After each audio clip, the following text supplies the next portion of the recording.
Herkese merhabalar. Bu videoda tatlı mı tatlı, alımlı, dikkat çekici bu eldiveni yapacağız. Yapılışını öğrendikten sonra dilediğiniz gibi değiştirebilirsiniz. İsterseniz tüylü, isterseniz tüysüz ya da kalın iple ya da batik desenli iple çalışabilirsiniz. Yapımı çok kolay olduğu için yılbaşında sevdiklerinize muhteşem bir hediye seçeneği olabilir. Şimdi bu eldiveni yaparken kullandığım ipim Lanoso Pretty 957 simli ip. Kullandığım şu saçaklı da Diva Lafurla. Fakat bu bana çok fazla saçaklı geldi. Daha önceki videomda kullandığım saçaklı ip daha yumuşamış ve biraz daha kısa saçaklıydı. O daha çok hoşuma gitmişti. Ama bu da güzel. Şimdi iki tane eldiven modeli var. Bu videoda bunu çalışacağız. Ama ben bunun yapılışını da yine de size göstereceğim. Bunun lastiği daha farklı. Şurada lastiği. Bunun lastiğinin de yapılışı biraz daha farklı. Bunu çalışırken elimde koton bir ipim vardı. Markasını bilmiyorum. Zamanında almışım, durmuş. Bununla ikisini karıştırarak ördüm. Dolayısıyla daha kalın bir eldiven elde ettim. Şöyle biraz daha kalın oldu. Ama bunun örneği de çok güzel. Bence bu da güzel oldu. Bu da daha naif, daha çıtır çıtır bir eldiven oldu. Daha kibar. Biraz daha kibar. Diğeri biraz daha spor oldu. Bu Lanoso Pretty muher karışımlı bir ip. İnce bir ip. 2,5 numaralı tığ kullanacağım. Şimdi önce yaparken lastik kısımlarından başlıyoruz. Önce bunun lastiğini göstereyim. Daha sonra bununkini göstereceğim.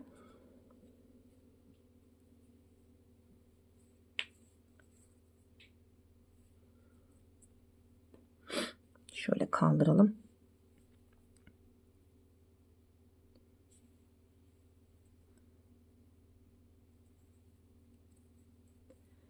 Bir tane kilit zincirimizi çekiyoruz. Bu bir. Zincirleri çok sıkı sıkı çekmeyin.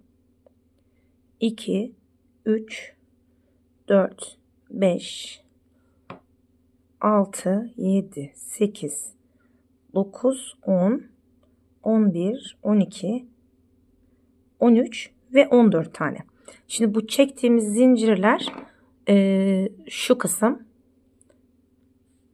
böyle olacak. Dikine dikine gideceğiz. Yani şöyle gideceğiz. Böyle böyle gideceğiz. Bu tarafa doğru gideceğimiz için burası bilek kısmına gelecek. Siz bileğinize göre ayarlayabilirsiniz. Bu 14 zincir benim için yeterli.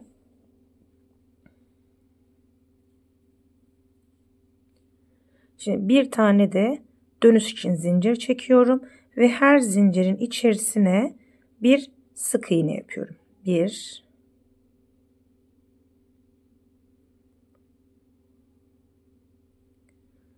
2, 3. Çok sıkmadan yapın. 4, 5, 6, 7, 8,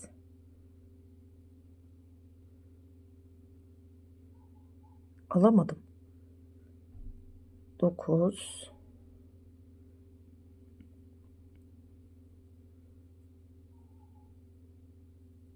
10, 11,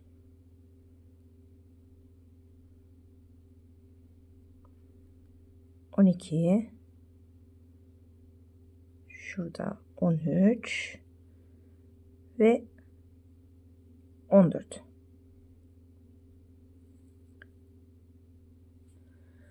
Şimdi bir zincir çekiyoruz.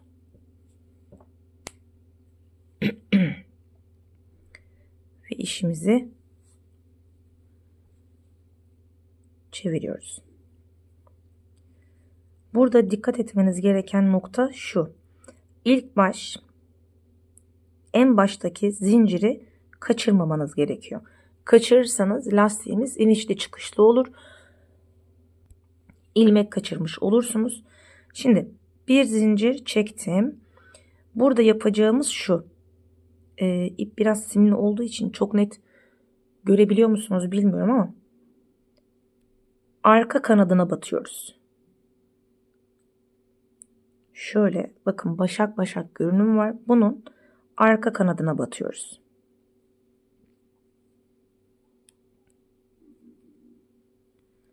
İki, üç. Bu ilk sıra olduğu için böyle zor olur. Bundan sonrakiler biraz daha kolaylaşacaktır.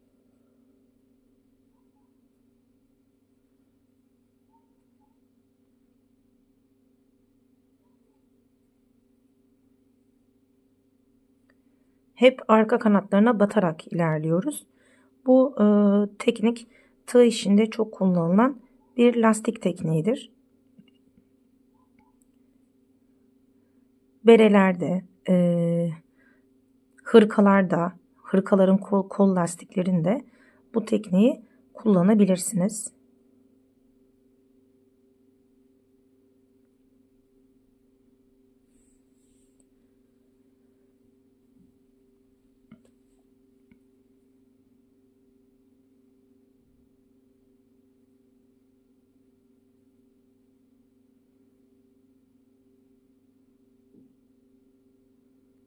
Gözlüğümü takmamışım.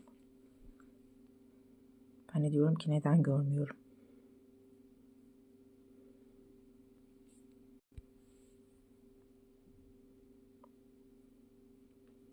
İsterseniz siz başlangıç ve bitiş noktalarına bir işaretleyici takabilirsiniz kaçırmamak için.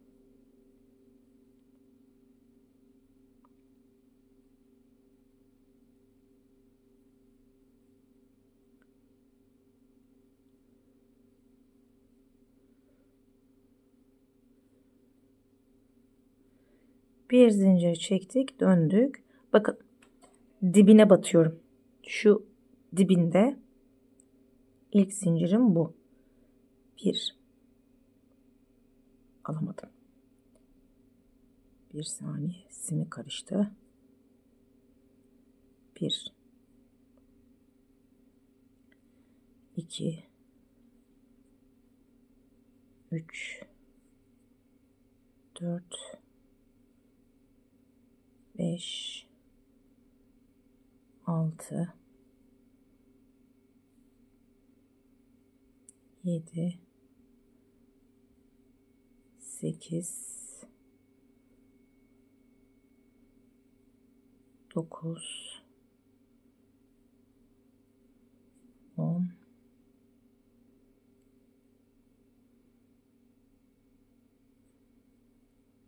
11.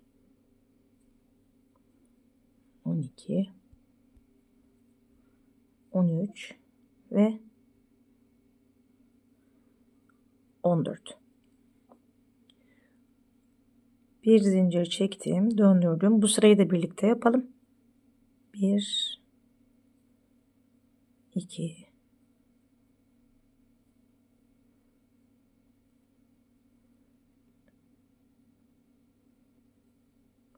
3. Bakın görebiliyorsunuz değil mi? Şu başak başak olanları.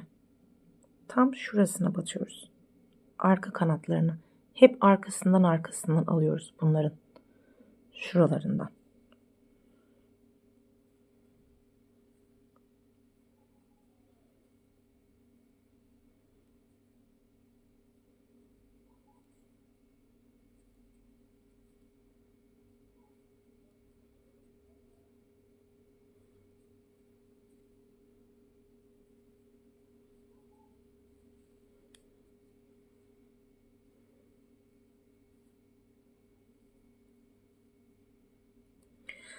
Bunu bu şekilde ilerletiyoruz. Ta ki ne zamana kadar? Bu böyle böyle gittiği için bileğinize ölçün. Şunu bileğinize ölçün. Bileğinize nasıl rahat geliyorsa şu kısım bileğinize şuradan gelecek şekilde rahat gelene kadar. Benim bileğim ince. İsterseniz sayayım ama benim bileğim çok ince.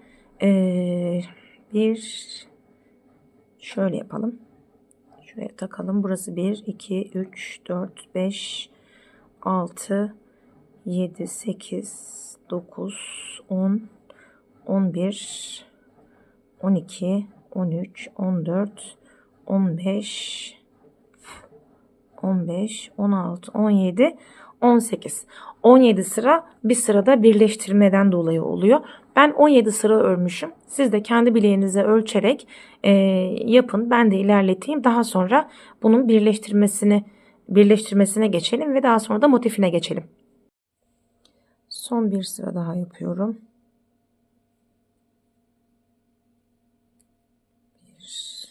Bir saniye.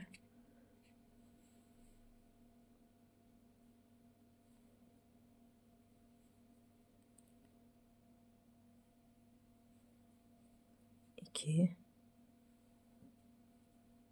üç, dört, beş, altı,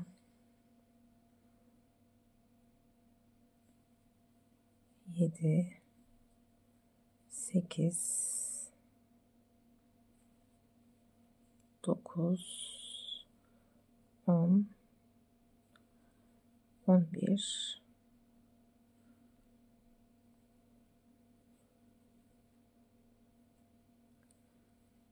12, 13 ve 14. Şimdi işimi tutuyorum. İkisini böyle yan yana getiriyorum. Şimdi ilk bu taraftakine bir kere bir ilmek kaydırıp sabitliyorum. Daha sonra yine az önce yaptığımız gibi bu taraftakinin bir kanadına batıyorum.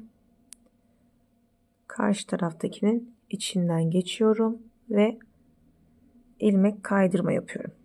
Benim gibi çok sıkmayın. Ben biraz fazla sıktığım için böyle oldu. İçinden geçtim. Buradan ve ilmeğimi kaydırdım. Bunun bir kanadından giriyorum. Bu taraftan ve ilmeğimi kaydırdım.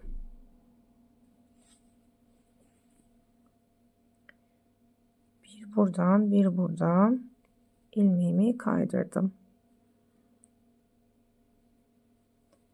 Yani bu dikiş dikermiş gibi oluyor aslında.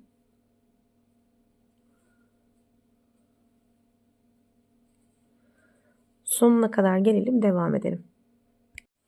Evet, birleştirmemizi yaptık.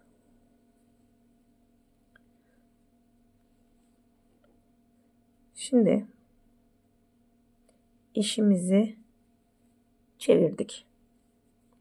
Bu tarafını kullanacağız. İşimizin, eldivenimizin, bileğinin, neyse. Bu noktada bileğinizi artık deneyebilirsiniz. Rahat oluyor mu, olmuyor mu? Boyu nasıl, hoşunuza gitti mi? Bana bu kadarı yeterli. Şimdi buradan devam ediyorum. Bu noktada artık işimizin etrafına sık iğne yapacağız. Bir zincir çekiyorum. Boşluğa batıyorum. Bu boşluğa battım. Bu boşluğa battım. 3, 4. Zaten batılacak yerler çok belli. 5, 6, 7, 8, 9, 10, 11, 12,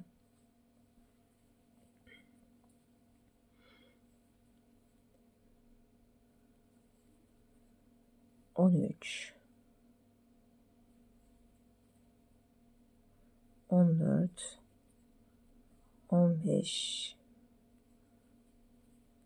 16,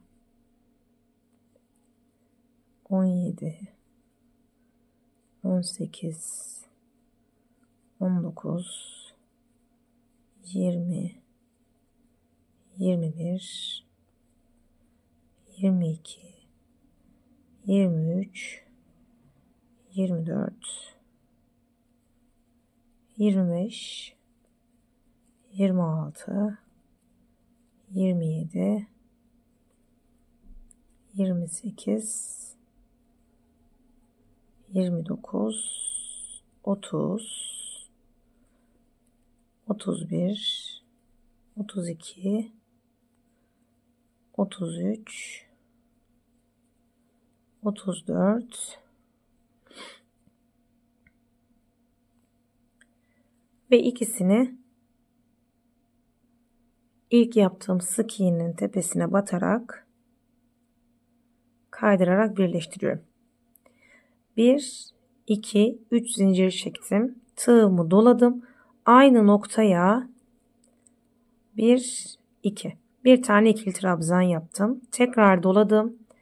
Aynı noktaya bir ikili trabzan daha. 2 zincir çekiyorum. Aynı noktaya 1,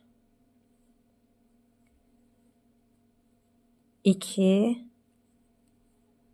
3 tane ikili trabzan yapıyorum. Şimdi hiç zincir çekmeden sayıyorum. 1, 2, 3. 1,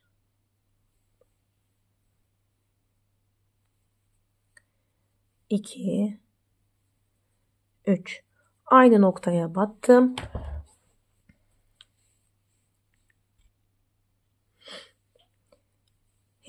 Şimdi 1, 2 zincir çektim. Yine aynı sık iğneye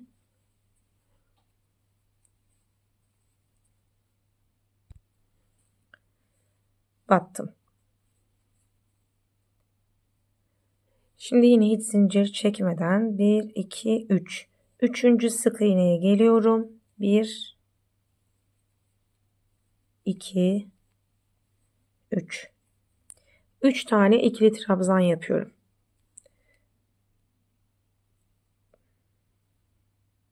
Pardon.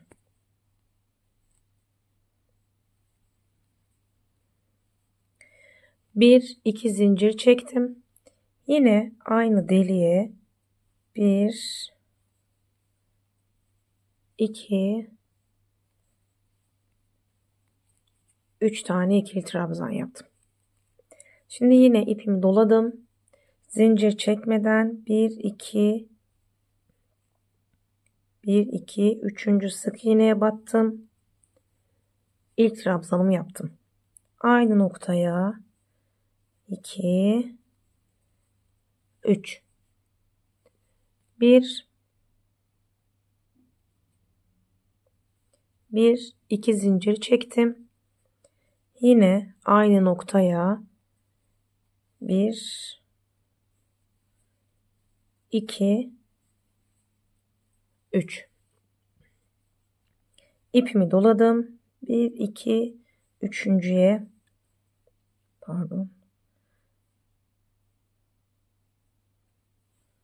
battım. 1,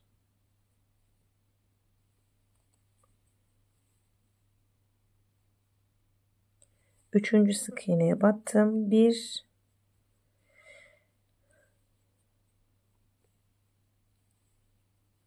2, 3. 1, 2 zincir. Şimdi örneği oturtuyoruz. Bu sıradan sonrası çok daha kolay olacak. 1, 2 ve 3. İpimi doladım. 3. sık iğneye battım. 1, 2, 3. 1, 2 zincir. Aynı noktaya 1, 2, Üçüncü trabzanımı yaptım. Yani yaptığımız şu: sık iğnenin içerisine batıyoruz. Bir üçlü trabzan grubu yapıyoruz. 2 zincir çekiyoruz. Aynı noktaya batarak yine üçlü trabzan grubu yapıyoruz. Sonra hiç zincir çekmeden üçüncü sık iğneye batıp az önce yaptığımız şeyin aynısını yapıyoruz. Şimdi diğer eldivenimde bakayım kaç tane yapmışım. 1, 2, denk getirmemiz önemli çünkü. 1, 2, 3, 4, 5, 6, 7, 8, 9 tane yapmışım. 1, 2, 3, 4, 5, 6. 3 tane daha yapacağım. 1, 2, 3.'ye battım yine. 1, 2, 3. 3 tane ikili trabzanımı yaptım. 1, 2 zincir çektim. Yine aynı deliğe 1, 2, 3. Bir ikili trabzan grubumu daha yaptım. Hiç zincir çekmiyorum. Üçüncüye batıyorum. 1, 2, 3, 1, 2 zincir aynı noktaya 1, 2 ve 3.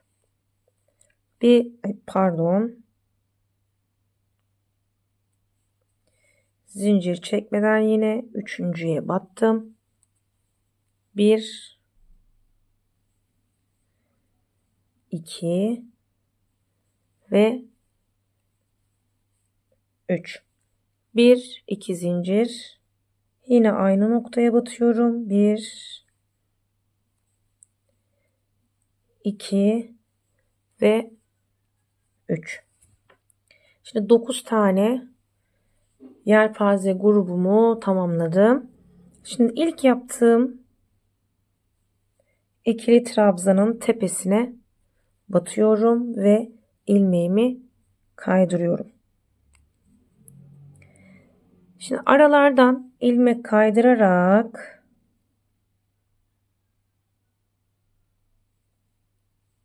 şu yaptığımız boşluğa kadar geliyorum. Şuraya kadar. Zaten 2 ilmek kaydırmalı oraya kadar geliyoruz. 1, 2 zincir çektim. Bakın ilk yaptığımız bu boşluktayım. İlmek kaydırarak buraya geldim. Şimdi bu boşluklara yine az önce yaptıklarımızın aynısını yapacağız. Şimdi arada 2 zincir çekiyorum. Zaten daha önce oluşturmuş olduğum bu boşluğa 3 tane ikili trabzan yapıyorum. Hiç zincir çekmiyorum. Direkt bir sonraki boşluğa 2, 3, 1, 2 yine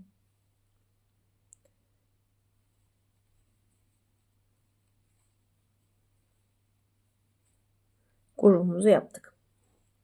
Şimdi tekrardan ipimi doladım. Bir sonraki gelen boşluk batıyorum.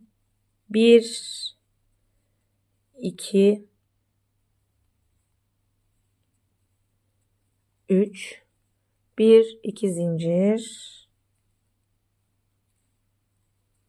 ve yine üçlü trabzan grubu. Bu şekilde ilerliyoruz. Ne zamana kadar ilerliyoruz? Gösterelim. Şimdi bakın şu parmak ayrımına kadar kaç tane yapmışım? 1, 2, 3, 4, 5, 6, 7, 8, 9, 10 sıra yapmışım. 10. sırada parmağı ayırmışım. Siz de kendi elinize giyerek ölçebilirsiniz şu parmak ayrımına kadar. Sizde 10 sırada denk gelmeyebilir. Belki 8'e denk gelir. Belki 12'de denk gelir. Bilemiyorum. Oraya kadar yapayım. Tekrardan görüşelim. Bu parmak kısmına kadar olan 10 sırayı da ördüm. 2, 3, 4, 5, 6, 7, 8, 9, 10 sıraydı. 10 sırayı ördüm. 1, 2, 3, 4, 5, 6, 7, 8, 9, 10. Şimdi parmak parmak ayrımına geliyoruz. Bunun için yapacağımız şey çok basit. Şu iki tanesini ayırmam benim için yeterli, parmak için. Şöyle. Şöyle yapıyorum.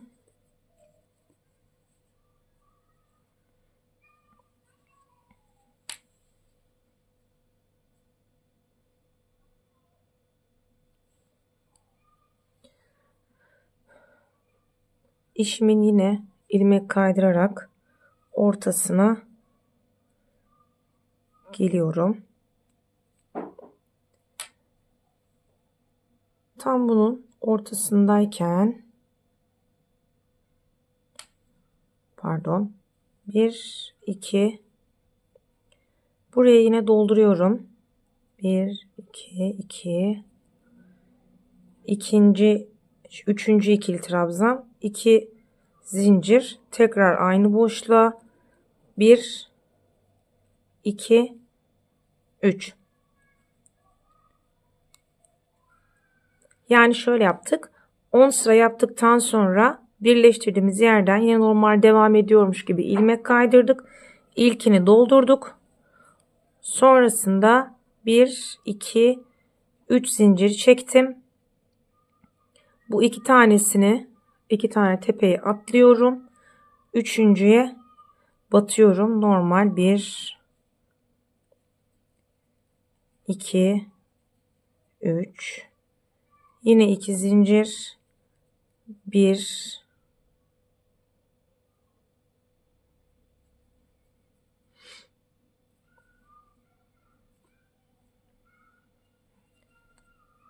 1 2 3. Bu şekilde devam ediyorum. Şurası parmak kısmımızı oluşturmuş oldu.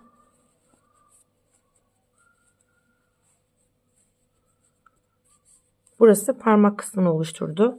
Şimdi bu sırayı birlikte örelim.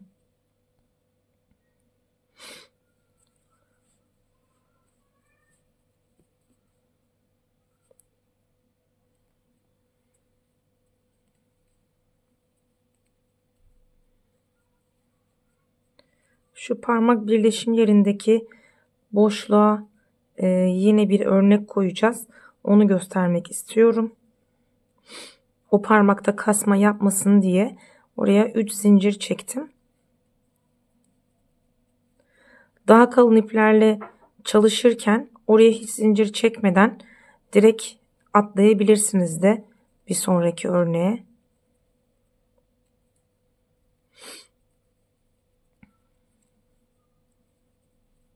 Hemen hızlı hızlı örüyorum.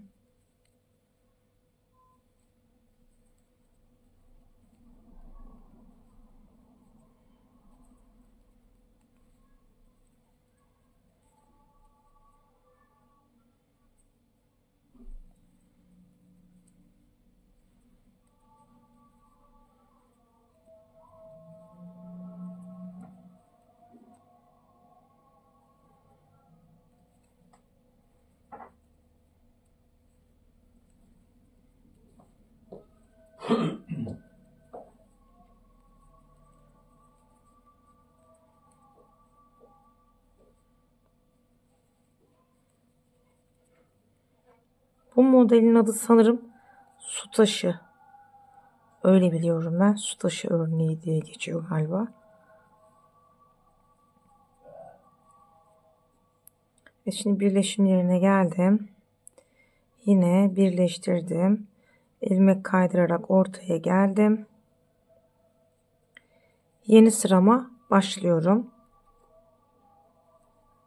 Bunun içini dolduruyorum. 3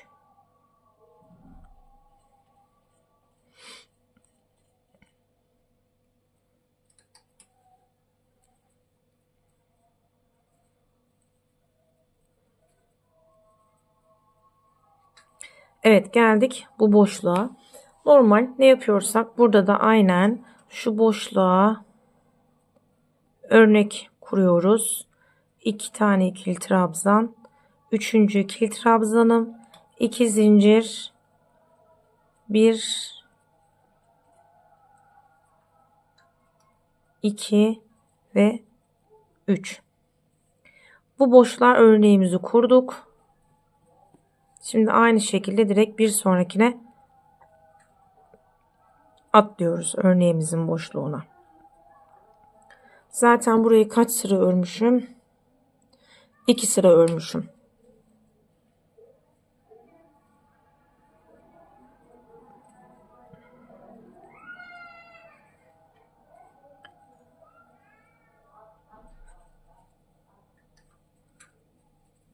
Bu birinci sıram.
Birleştiriyorum.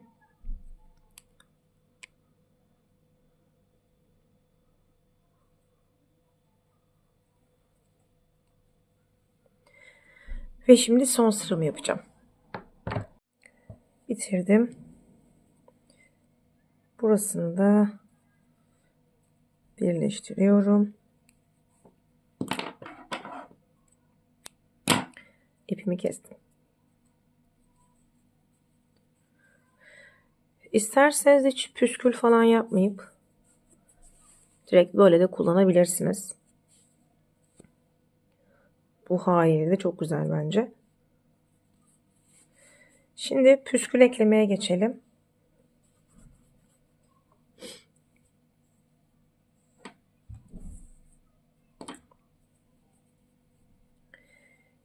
İpimi bir tane kilit zinciri attım.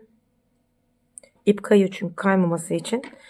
Şimdi ipi yaparken ön tarafından değil, bu saçaklı ipi yaparken arka tarafından, yani içten çalışacağız ki saçak kısımları ön tarafta kalsın. Şöyle gösterelim.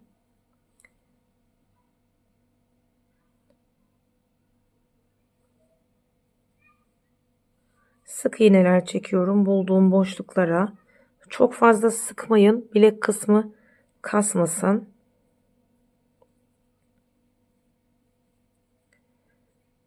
Bu ipte, yani şu an kullandığım bu divanın saçaklı ipinde dikkat etmeniz gereken bir nokta var. İşi bitirdiğinizde ipi biraz uzun bırakın, düğüm atın. Floş, yani kayan bir ip olduğu için anında sökülebiliyor tekrardan. O da sıkıntı.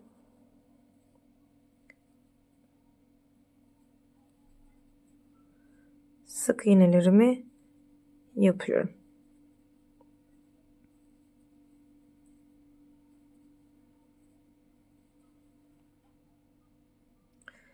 İpi kaçırdığınızda tekrardan yakalaması da zor.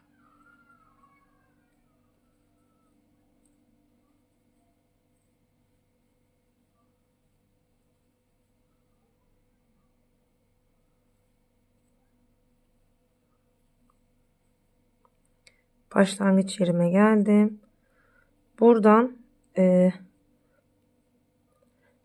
floş ipimize değil, saçaklı ipimize değil, kendi önceden ördüğümüz yere batıp da biraz uzun bırakın ipi. Şöyle burasına şöyle bir düğüm atmak istiyorum. Böyle sabitliyorum. Çünkü ip hemen açılma gösteriyor. Bu diğer uzun ipi de bunların boyunda kestim mi tamamdır. Bakın. Burası bilek kısmı. Eğer ki iç kısmını yapmış olsaydık ipler böyle görünecekti. Biraz kötü bir görüntü olacaktı. O yüzden saçaklı iplerle ne çalışırsanız çalışın, her zaman işin tersinden yapın. Motif çalışıyorsanız da motifi ters çevirip de kullanın.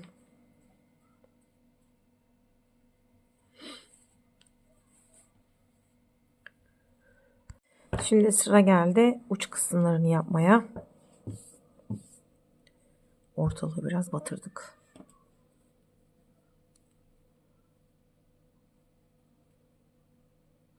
Şu ip kısmını biraz uzun bırakın bence.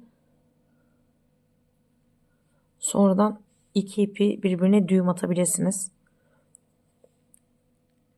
Burada gördüğüm boşluklara batarak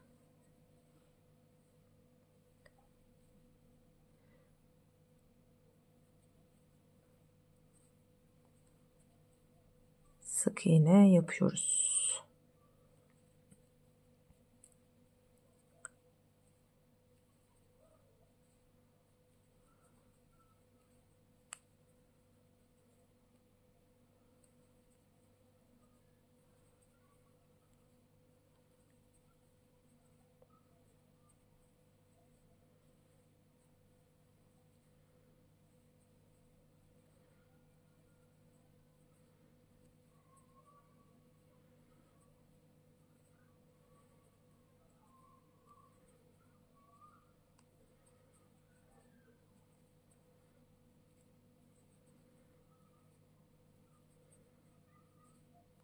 Yine iç taraftan yapıyoruz.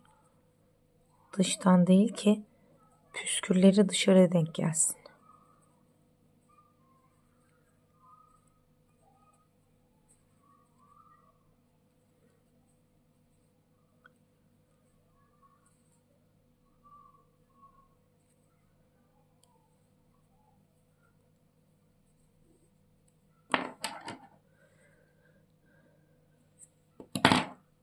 İpimi kestim.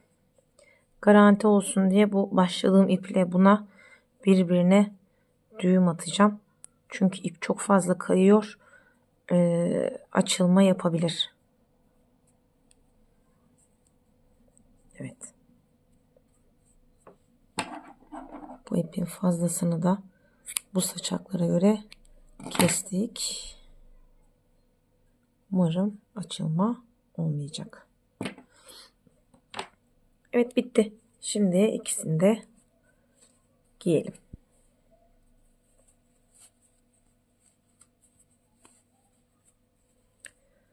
Tabii giyerken saçaklar düzeltmek gerekiyor ilk giyişte.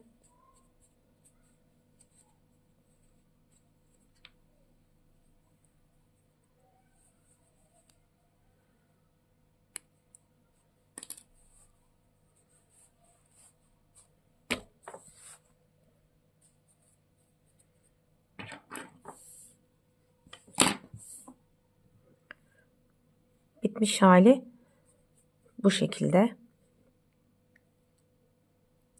Şimdi size şunu da göstereyim. Bunu kaldıralım.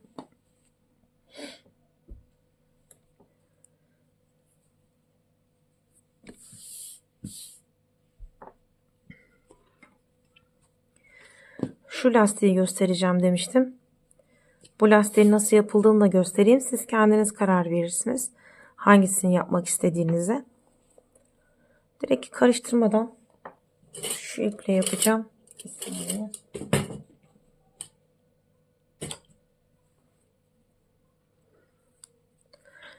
Bunda da bileğinizin ölçüsünü alıyorsunuz. Bileğiniz için ne kadar zincir gerekiyorsa o kadar zincir çekiyorsunuz. Atıyorum 2, 3, 4, 5, 6, 7, 8, 9, 10 zincir diyelim. 1, 2 zincir çektim.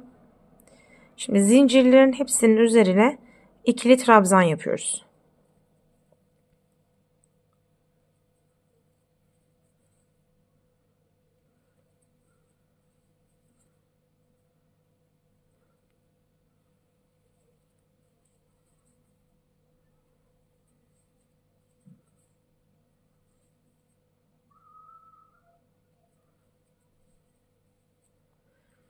Eğer bu diğer eldivenin modeli daha çok hoşunuza gittiyse yorumlarda belirtin lütfen. Onun da yapılış videosunu çekebilirim.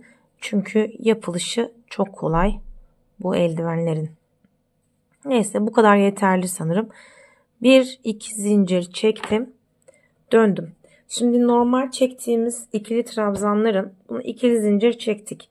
İpimi aldım. Şu önde kalacak. Bakın şu altından geçiriyorum. Şuradan geçirdim. Bir ikili trabzan yapıyorum. İpimi doladım. Bu sefer arkadan. Şuradan önceki yaptığımız ikili trabzanın altından geçiriyorum. İkili trabzanımı yapıyorum. İpimi doladım. Bir sonrakine yine alttan. Bir sonrakinde trabzan üstte kalacak. Arkasından. Bunun böyle durduğuna bakmayın. Birazdan anlayacaksınız lastiğin nasıl oluştuğunu.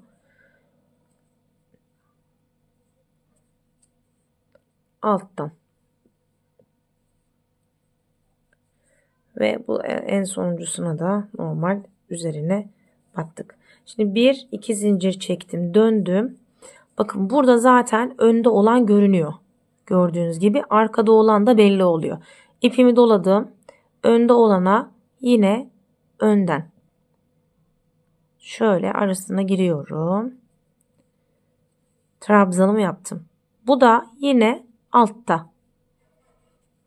kalacak şekilde. Bu yine üstte. Bu yine altta. Bu üstte. Şurada bir tane altta var. Onu unutmayın. Yaparken sonuncu alttayı unutmayın. Buna yine trabzanın tepesine battım. Zincirimi çektim. Bir sıra daha göstereyim. 1-2 zincir çektim. Döndüm. Buna üstten batıyorum. Yani üstten dediğim şu altına giriyorum. Altına giriyorum. Trabzan üstte kalıyor. Buna yine alttan.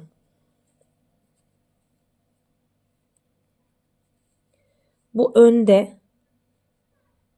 Bu önde. Yine önde. Bu altta. Yine altta. Bu yine önde. Bakın burada altta kalmış. Bu yine altta.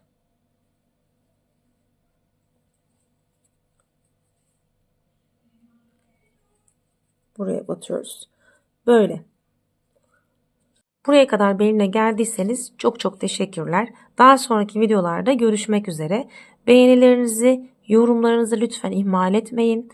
Ve kanalımıza abone olursanız çok çok mutlu olurum. Hoşça kalın, iyi günler dilerim.